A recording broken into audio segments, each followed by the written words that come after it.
Hi, this is Dr. Gregory Sadler.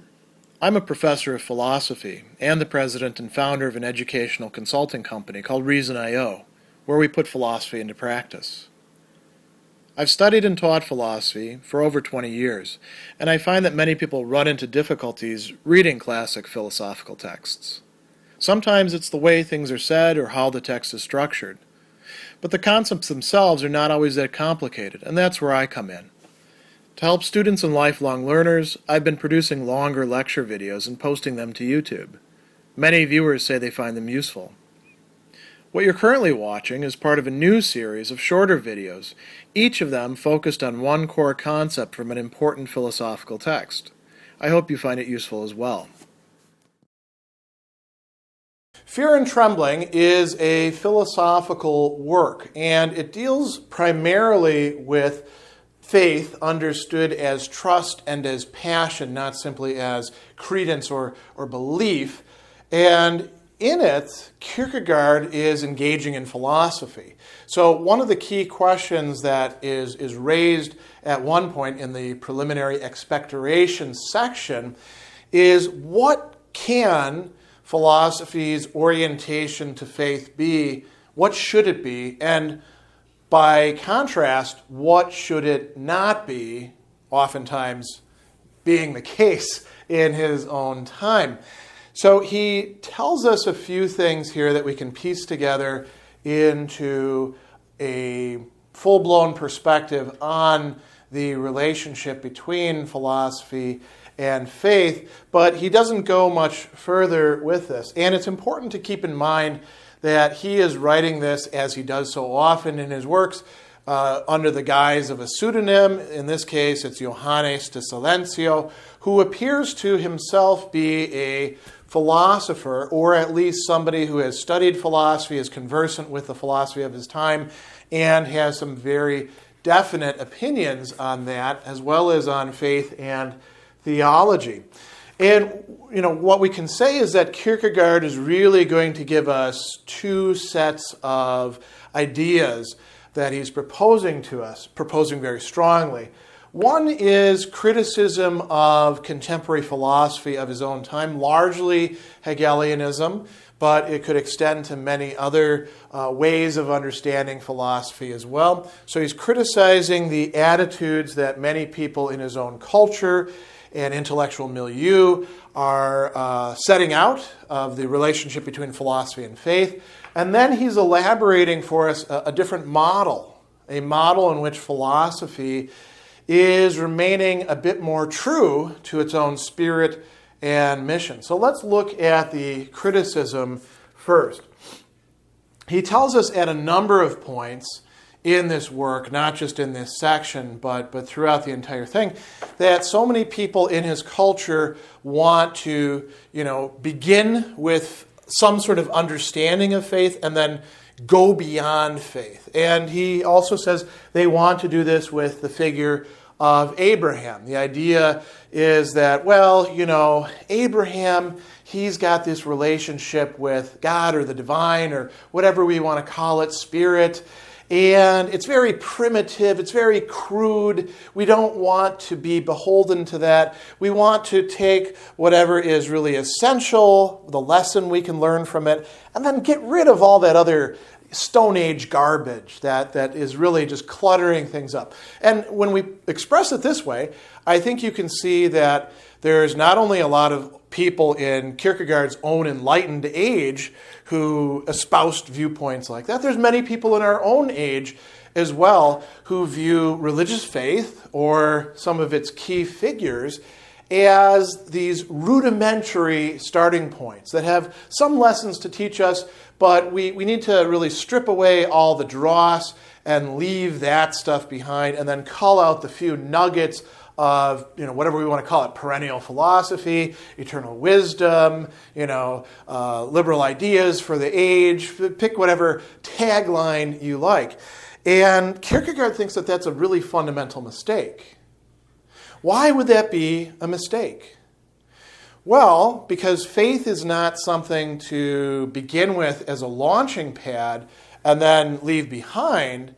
It's actually something that is very difficult to attain and that you have to work towards and might be receding from you as you're moving towards it using the means of philosophy or whatever other intellectual apparatus you would prefer in that place.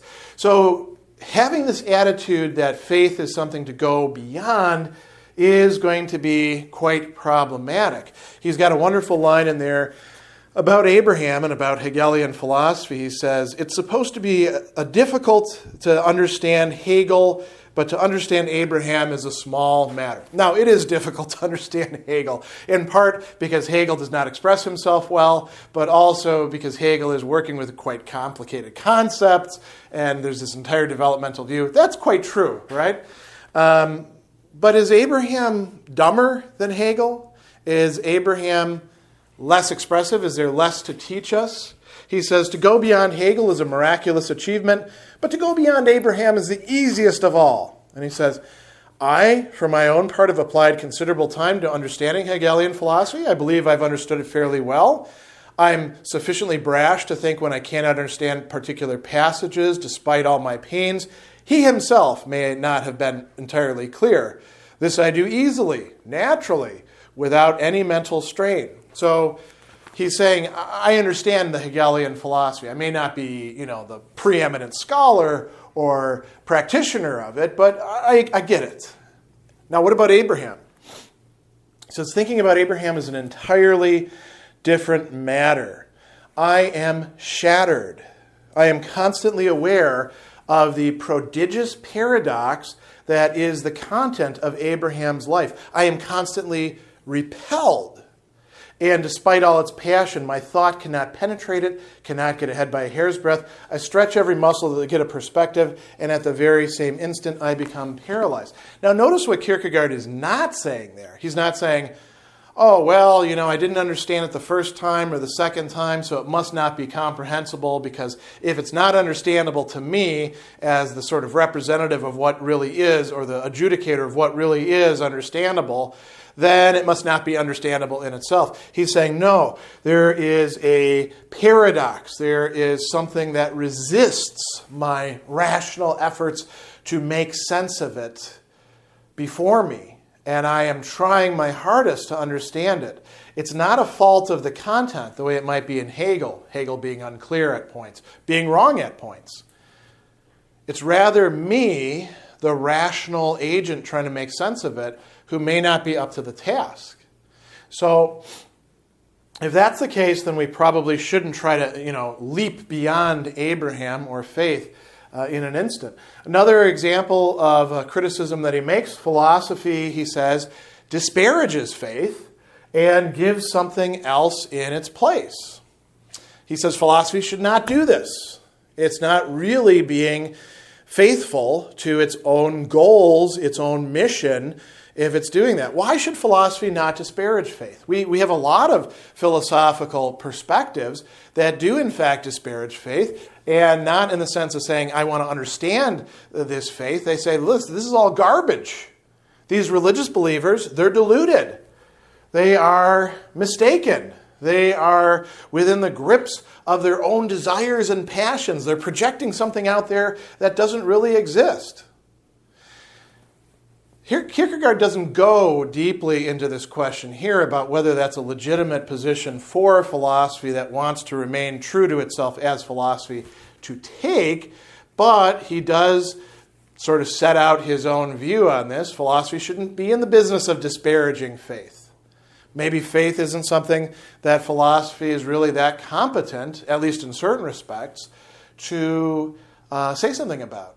He doesn't say that, by the way, that philosophy shouldn't disparage superstition or the co-option of religious beliefs by political systems or anything like that. As a matter of fact, later on in this, he will say that a church is really very much like a state. Both of them are to be distrusted. But he does think that philosophy shouldn't be in the business simply of disparaging faith, dismissing it.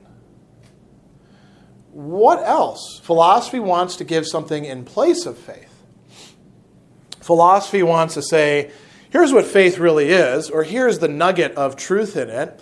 Here you go, religious believers. Have this instead.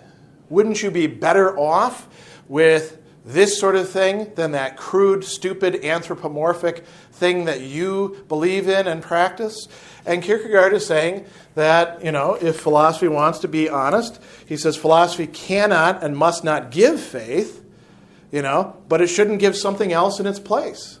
So then the question is, well, great, where are you supposed to get faith? And he is going to leave that unanswered at this point. Notice one other thing, too, before we go into what philosophy ought to be doing, about the conception of philosophy that he has here. And this is a conception of philosophy that cannot really be avoided, even by those who make an attempt to avoid it. Philosophy is one of those activities of the human mind that is totalizing. It attempts to make sense in principle, out of everything.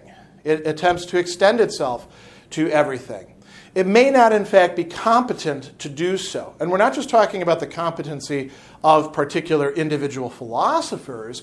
We're talking about the competence, sort of in principle, of the entire discipline or activity. One of the key questions that is raised for philosophy, by philosophy itself, in relation to other disciplines, is can philosophy go over there into the domain of other disciplines and tell them what they ought to be doing, or make full judgments about what they're doing, or fully understand what they're up to? Or are there certain limits beyond which philosophy perhaps either shouldn't cross, or shouldn't cross and expect its competence to be respected, shouldn't tell itself that it belongs there on that side of the limit? Many philosophers in the past and even in the present, even those who would like to limit philosophy's own pretensions in certain ways in a philosophical way, often do not respect that set of limits that are imposed by the other objects of human thought and activity. So he tells us that philosophy should do several things. One is just a little bit later. He's talking about the dialectic of faith. And he says, it's commonly supposed that what faith produces is no work of art. It is a coarse and boorish piece of work only for the most uncouth natures. Crude, right? And then he says, but it's far from being that. The dialectic of faith is the finest and most extraordinary of all. It has an elevation of which I can certainly form a conception, but no more than that. So notice that Kierkegaard here is not saying, faith over there, hands off philosophy. You've got no business whatsoever. He's saying philosophy can indeed form a conception of what faith is up to, but it can't do more than that. It doesn't understand it fully. It doesn't provide the blueprint for it. Faith, if it wants to teach philosophy, can teach philosophy something about itself and about its dialectic. So what should we do? We should form a conception of the dialectic of faith. We should, in fact, employ philosophy to do so. That is a legitimate use of that activity, that rational pursuit. What else? He goes on and he says that philosophy should indeed understand itself. This is in that passage that I'll now read. He says, I by no means conclude faith is something inferior, but rather that it's the highest, and that it's dishonest of philosophy to give something else in its place and to disparage faith. We saw that just a little bit earlier. It says, philosophy cannot and must not give faith, but, here's a key but at this point, it must understand itself and know what it offers and take nothing away, least of all trick men out of something by pretending that it is nothing, that faith is nothing. Now, you might say, well, why does philosophy have to understand itself? This, again, is integral to the classic conception of philosophy. A philosophy that does not make an attempt to understand itself, its own activities, its own limitations, is not really much of a philosophy. It becomes something like an ideology, or like a set of algorithms, or like a set of instructions about how to do something that has no reflexive capacity. And that would invalidate it as philosophy, if you put it side by side with philosophy that actually does try to understand itself, that does attempt to make sense out of itself. That would be a significant problem, would it not? What else? He brings up this idea of faith, and he uses two different terms here, as being higher than and being beyond what it is that philosophy can do. So philosophy cannot dominate, analyze, put something in its place for faith. And it actually has to recognize that faith is, in a certain sense, greater than philosophy. And that is something that philosophy can, in fact, do. It will be very uncomfortable for most philosophers to do that. But that does not mean that philosophy cannot or should not do that. And if we follow Kierkegaard's conception that he's laying out here, what this means is that philosophy is always going to be in the position of a learner, or you might say a beginner when it comes to faith, rather than being the expert talking down to and giving rules to faith. And you might bring up one other question here, just to bring this to a close. Is this a reversion to what we might call the medieval understanding of philosophy as the handmaiden of theology? The answer is no, because Kierkegaard actually has a very dim view of the theology of his time. He says that love has its priest in the poets, who speaks to the honor of the passion of faith. He says philosophy goes further. Theology sits rouged and powdered in the window and courts philosophy's favor, offers its charms to philosophy. He's saying essentially, sort of reversing Luther's dictum that reason is a whore, that theology is in fact acting like a prostitute and taking faith and putting it out in front of philosophy in order to sell it, which makes theology something pretty bad.